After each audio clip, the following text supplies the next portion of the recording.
So this is our main bar area.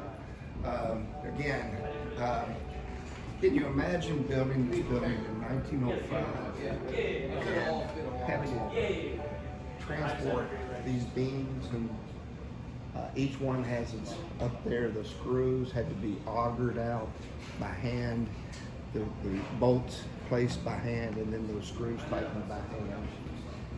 All of the crown molding up there above the bar, Jenny, where it says "Weep No More, My Lady," that's tongue and groove flooring that we took up, and so we repurposed it up there as our crown molding. So every piece of crown molding in the building is a former tongue and groove flooring. This flooring's cool too. This is all original. So all of this, and you can see the transition from the old part of the building, and we added some space. We call that our conservatory, which is a sunroom. We have decorated for the holidays. There is something out here that you got to see though. And again, when all of this ceiling would work, we repurposed from other parts of the building.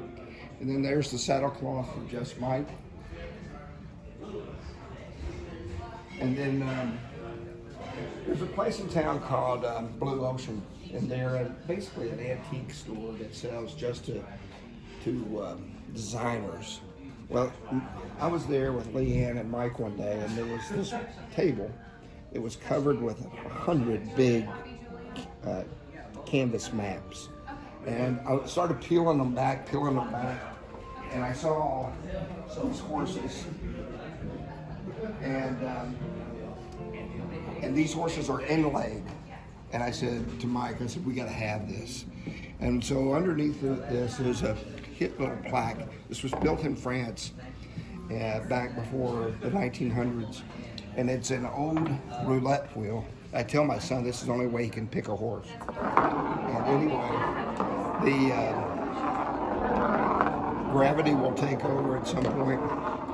And red, you can bet the red, you can bet the black, or you can bet the yellow is the house. Obviously, this is for entertainment purposes only. Obviously. But I told Mike that we had to have this table as part of the LTS, and fortunately he agreed. And so it would be a red tube. So I told my son, I said, you got to do that to figure out who you can bet on the next race.